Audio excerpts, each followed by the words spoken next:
I rise today with my colleagues to recognize and honor the selfless service of the Japanese Americans who served our country in World War II with the famed 100th Infantry Battalion of Hawaii, or the 1 Puka Puka. This year, the fabled 100th celebrates its 80th anniversary.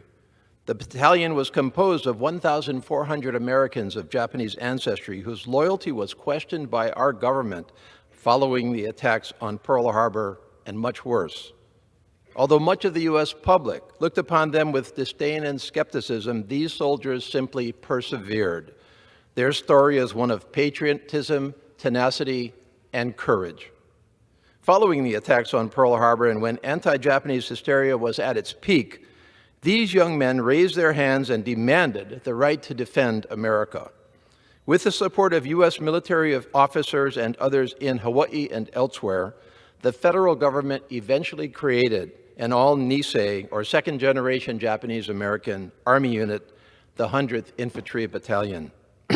Just before their deployment in August of 1943, the men of the 1 Puka Puka selected the motto, "Remember Pearl Harbor," to reflect their anger at the attack on their country.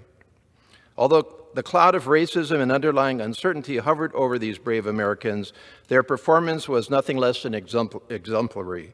In September 1943, the 100th arrived in North Africa, but soon transferred to central Italy, where it faced heavy combat. It eventually became known as the Purple Heart Battalion because of its high casualty rate.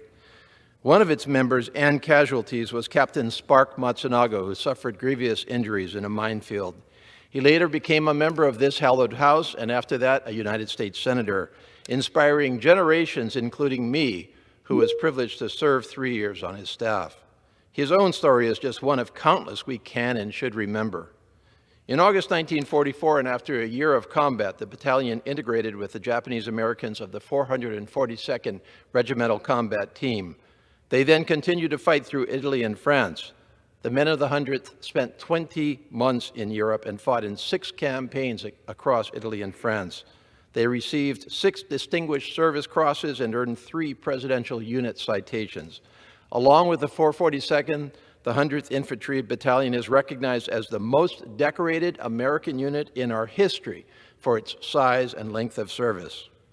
The lineage and honors of the 100th and 442nd live on today and are preserved by the 100th Battalion, 442nd Infantry U.S. Army Reserve.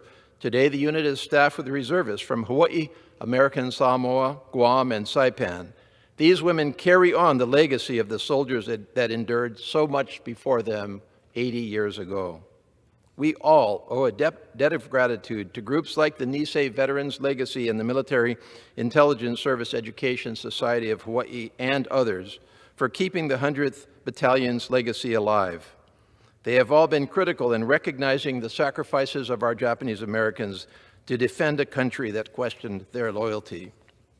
On the walls of the National Japanese American Memorial, not far from our U.S. Capitol, the late Senator Spark Matsunaga's words still ring true today.